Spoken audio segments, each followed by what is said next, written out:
Perguntas da imigração, que barram passageiros no aeroporto, parte 2. Se você não assistiu a parte 1, eu recomendo que volte lá agora, porque as perguntas da imigração se conectam. Uma resposta errada no começo pode gerar um problema lá no final. Neste vídeo, eu vou continuar exatamente de onde paramos e mostrar as perguntas finais que realmente decidem se você entra no país ou se é mandado de volta. Aqui é o momento em que muita gente se contradiz, se enrola e acaba sendo barrada por detalhes simples. Então fica comigo até o final para entender como passar pela imigração com mais segurança e confiança. Número 1. O que você está trazendo na mala? O erro que vira problema legal. Aqui a conversa sai um pouco da imigração e entra na alfândega, e muita gente relaxa achando que o pior já passou. Grave erro.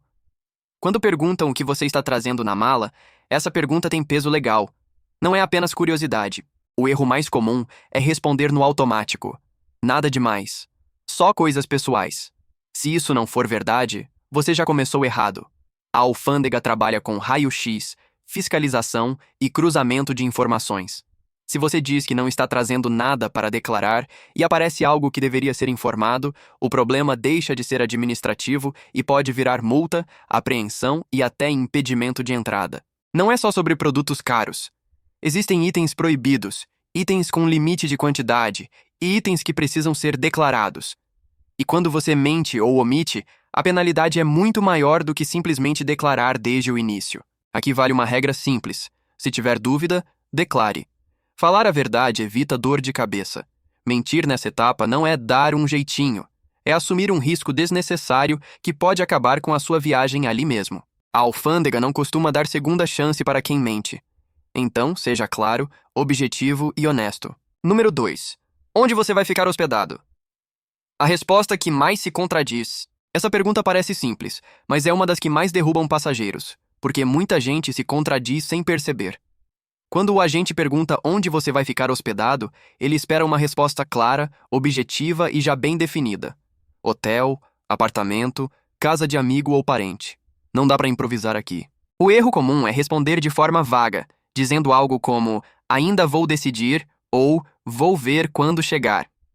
Isso soa para a imigração como falta de planejamento.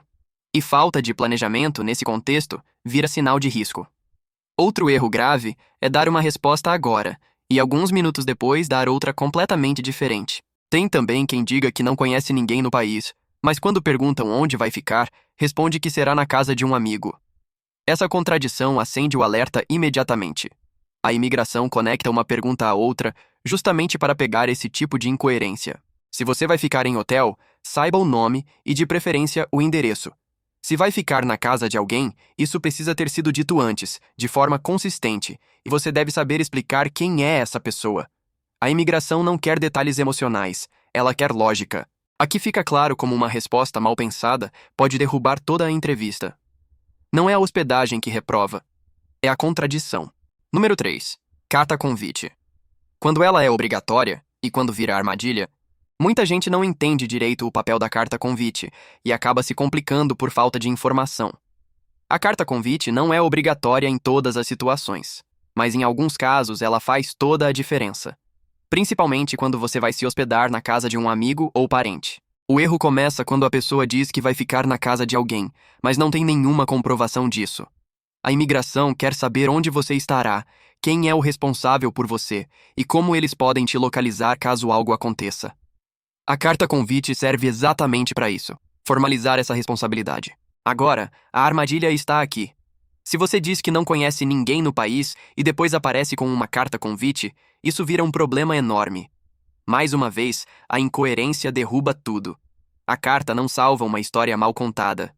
Ela só funciona quando reforça algo que já foi dito de forma consistente. Se você vai ficar na casa de alguém, alinhe tudo antes da viagem. Saiba quem é essa pessoa, tenha os dados básicos e, se possível, a carta convite. Isso transmite organização e transparência. O que a imigração não tolera é improviso. Carta convite não é passe livre. Ela é apenas uma peça dentro de uma história que precisa fazer sentido do começo ao fim. Número 4. Cadê sua passagem de saída? O detalhe que decide tudo. Essa é uma pergunta decisiva. Quando o agente pede a sua passagem de saída do país, ele não está apenas conferindo um bilhete. Ele quer uma prova concreta de que você não pretende ficar ali de forma irregular. E aqui muita gente cai por descuido. O erro mais comum é achar que basta dizer que tem passagem. Não basta. Você precisa conseguir comprovar. Pode ser a passagem de volta para o seu país de origem ou até mesmo uma passagem para outro destino saindo daquele país. O que importa para a imigração é existir uma saída clara e válida. Outro erro grave é apresentar passagem cancelada, falsa ou feita apenas para mostrar. Os agentes conseguem verificar isso no sistema da companhia aérea. Quando descobrem, a situação piora muito, porque deixa de ser falta de preparo e passa a ser tentativa de enganar. Tem também quem fique nervoso e não saiba explicar o próprio itinerário. Não lembra datas, não lembra horários, não lembra conexões. Isso passa insegurança. A imigração entende que quem planejou a viagem sabe, no mínimo, como vai sair do país. Aqui não tem atalho, tenha uma passagem válida, coerente com o tempo de estadia que você informou e fácil de apresentar. Esse detalhe, sozinho, já decide a entrada de muita gente. Número 5. Seguro viagem, o item ignorado que barra passageiros todos os dias. Muita gente só percebe a importância do seguro viagem quando já está na frente do agente de imigração. E aí, meu amigo, pode ser tarde demais. Em vários países, o seguro viagem não é opcional. Ele é obrigatório. E quando você não tem, a entrada pode ser negada na hora. O agente não quer saber se você quase não fica doente ou se nunca precisou usar. O que ele quer saber é, se algo acontecer com você naquele país, quem vai pagar essa conta? Se você não consegue comprovar que tem cobertura, você passa a ser um possível custo para o sistema deles. E isso pesa muito contra você. Outro erro comum é ter seguro, mas não saber explicar ou não conseguir apresentar a apólice rapidamente. Isso gera atraso, insegurança e mais perguntas. O ideal é já ter tudo organizado, fácil de acessar e dentro do período da sua viagem. Seguro viagem não serve só para cumprir regra. Ele mostra preparo, responsabilidade e planejamento. E na imigração, isso conta ponto. Quem chega despreparado transmite risco. Quem chega organizado transmite confiança. Número 6. Quanto dinheiro você está levando? O valor mínimo que eles esperam ver? Essa pergunta deixa muita gente nervosa, mas ela é fundamental para a imigração. Quando o agente pergunta quanto dinheiro você está levando, ele não quer saber se você é rico. Ele quer saber se você consegue se manter no país durante o tempo que disse que vai ficar. O erro mais comum aqui é não ter ideia do valor mínimo exigido pelo país de destino. Cada país tem regras diferentes, e a imigração conhece esses números. Se você diz que vai ficar muitos dias, mas apresenta um valor incompatível, a conta não fecha. E quando a conta não fecha, o problema aparece. Outro erro grave é tentar chutar um valor na hora. A pessoa fala qualquer número e depois não consegue comprovar. A imigração pode pedir para ver dinheiro em espécie, limite de cartão, extrato ou saldo disponível. Se você trava nesse momento, passa em segurança.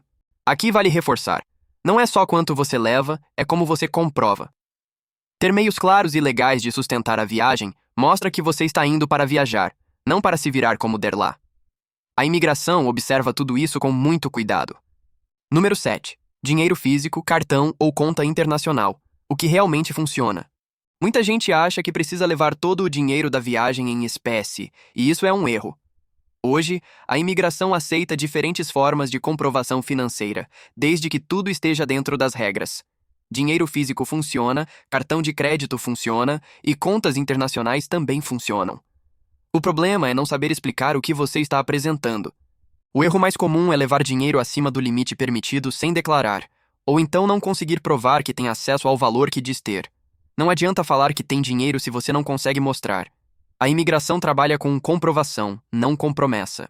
Outro ponto importante: não misture informações. Se você diz que vai se manter com cartão, esteja pronto para mostrar limite. Se diz que tem conta internacional, saiba acessar o saldo. Se leva dinheiro físico, respeite os limites e saiba explicar a origem. Confusão aqui gera desconfiança. O que realmente funciona não é o método, é a clareza. A imigração quer ver que você tem condições reais de se manter no país, sem trabalhar ilegalmente. Quando isso fica claro, a entrevista flui. Quando não fica, o risco aumenta muito. Número 8. Você já pediu visto ou residência antes? A pergunta que revela intenções. Essa pergunta costuma pegar muita gente de surpresa, principalmente quem já tentou algum tipo de visto ou residência no passado. Quando o agente pergunta se você já solicitou visto ou permissão para morar naquele país, ele não está sendo curioso. Ele está avaliando a sua intenção real agora. O erro aqui é mentir achando que isso não aparece no sistema. Aparece. Solicitações de visto, negativas, processos antigos, tudo isso fica registrado. Quando você diz que nunca tentou nada e o sistema mostra o contrário, a confiança vai embora na hora. O problema não é ter solicitado antes. Muita gente já tentou e não foi aprovada, e isso por si só não impede uma viagem de turismo. O problema é esconder essa informação. Para o agente, isso pode indicar que você está tentando entrar como turista com a intenção de ficar. Se você já solicitou, seja direto. Explique que agora a viagem tem outro propósito, outra duração e outro contexto. A imigração não gosta de surpresas. Ela gosta de transparência. Aqui vale reforçar. Não existe resposta perfeita. Existe resposta coerente. E coerência, mais uma vez, é o que decide tudo. Número 9. Qual companhia aérea e número do voo? O nervosismo que denuncia despreparo. Essa pergunta parece simples, mas já deixou muita gente extremamente nervosa.